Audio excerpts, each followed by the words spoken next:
Ugh. Good morning, my gardening friends. Well, it's the 26th of October 2025, and I've had a brew this morning even before we start.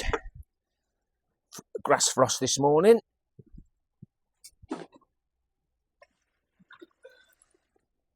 I'm just going to try and tidy up the polytunnels and put these to bed. There's a few tomatoes we might be able to get, but first of all I just need to drain off these. It's from the long roots. These have also tipped over because of the rotting wood chips, but any observant person can see a rat down there. I need to pop that over to the cemetery where it belongs. I haven't seen a rat on my plot at all, and then one decides to pass away. I don't do battle with the rats or the mice as such, but I'll just get rid of him or her now. There, it's gone. But I haven't been up here much, and he was as stiff as mind you, it is cold, but I haven't spent much time up the allotment. I picked up 2 more bags of sheep's wool, and I've got 1 more bag left to collect. So I know initially I said I'd paid £50 for 2 bags. I've literally got 5 bags, so it's made it £10 a bag. And if there's any of my local people who'd like a bag or 2, just let me know.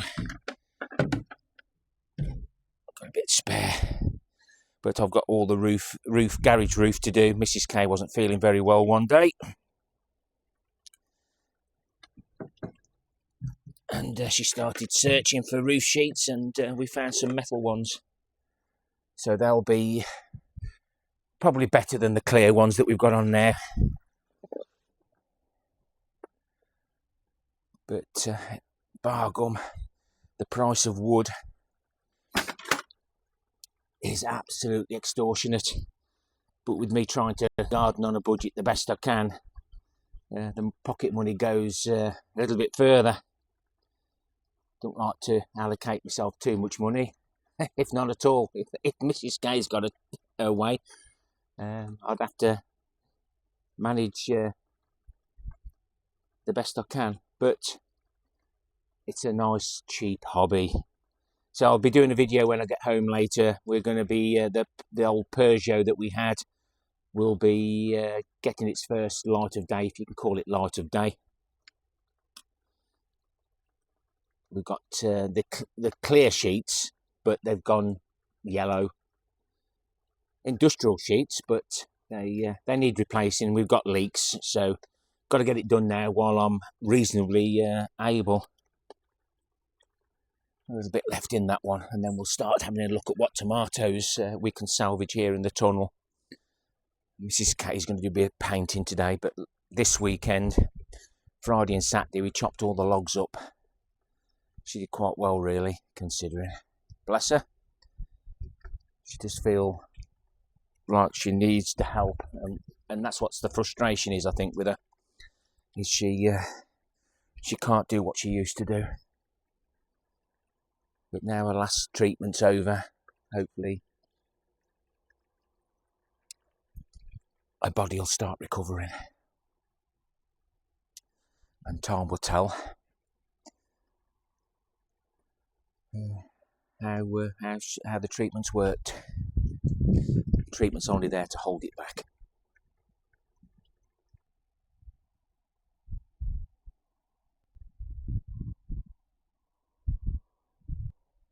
Well, there's a bit more room to work. I need to get myself a couple of slabs, a couple of edging curbs maybe, onto solid ground instead of trying to use wood chips, because they rot down. Of course, then they start leaning back like the blue barrels on plot 1.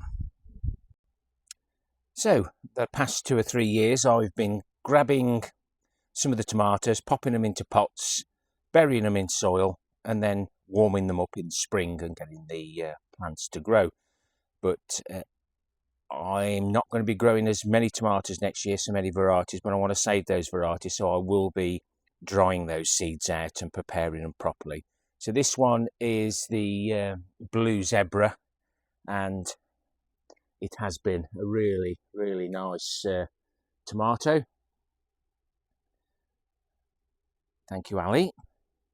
So we'll save that one, and then we'll harvest the rest.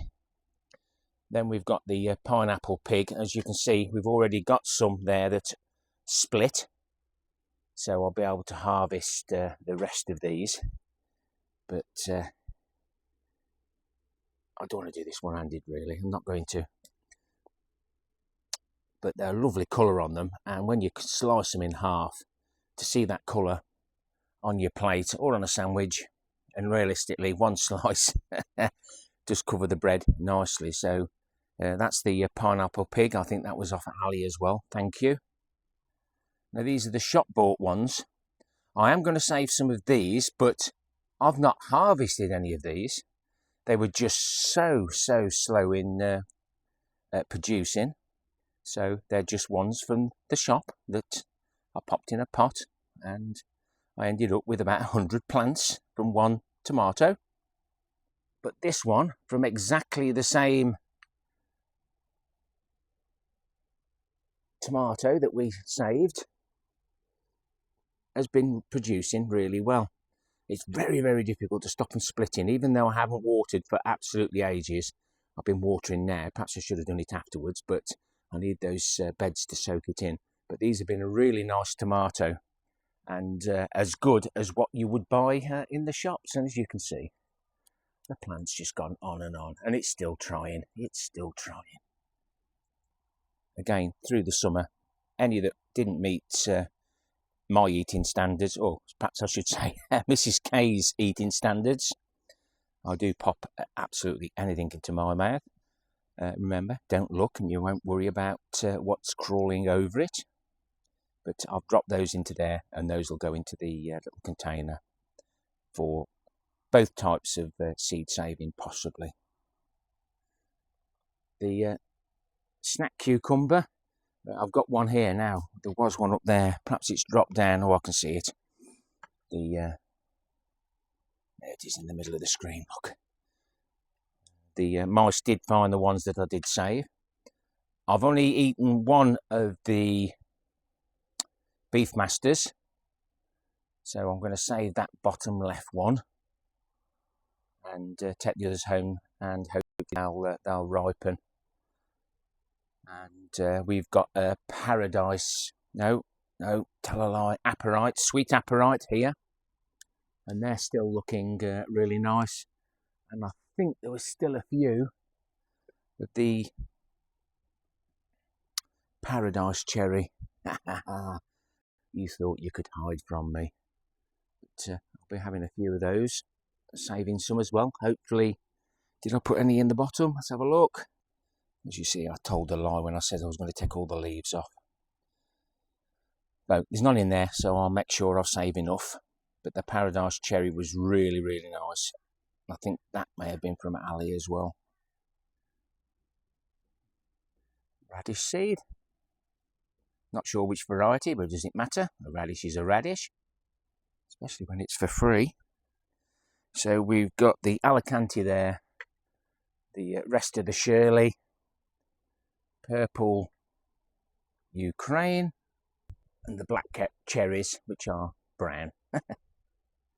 And these in the baskets did really well.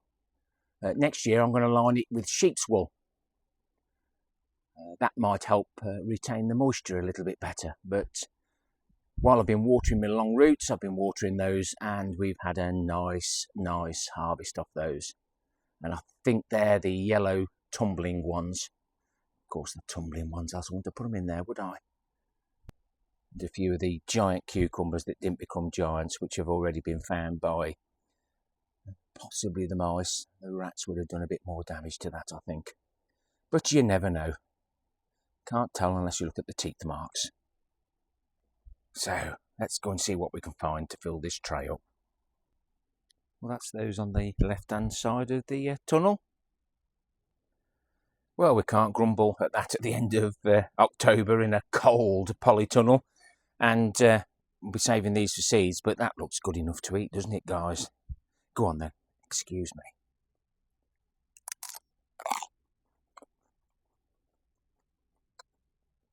Very nice. Catch them small. You don't get so many seeds in them. That's probably bigger than you should actually let them get. So, let the clearing begin.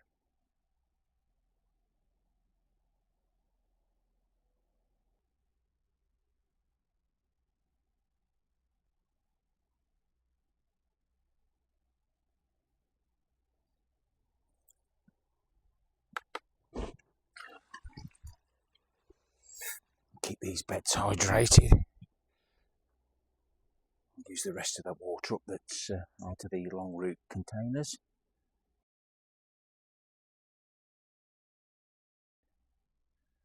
Well, that's as hydrated as I'm going to get it for now. But I'm just going to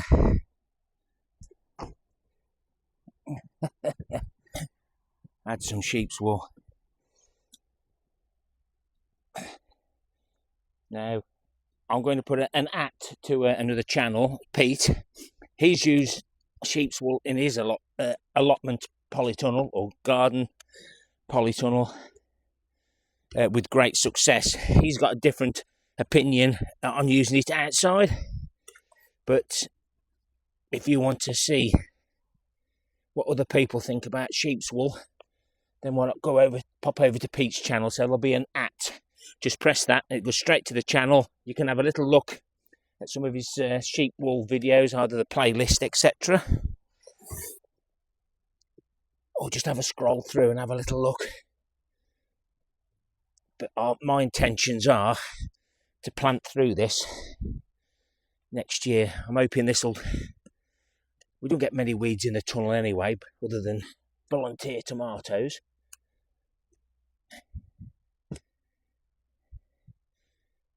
I shouldn't have to put anything on that.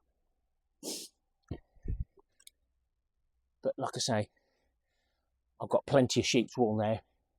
Trying to keep it dry. And we already know after about 12 months it starts breaking down.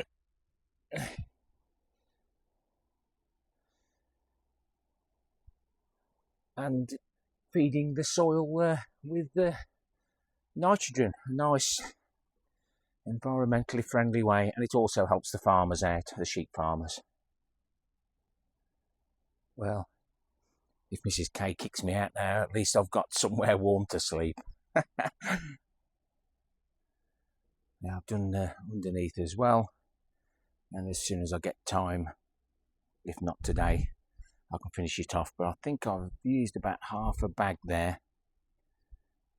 So probably going to use about £7.50, £8 worth of wool, which I think's a bargain. It'll save me all the hassle, save me water. I can water through the sheep's wool over the winter if it needs it, because polytunnels do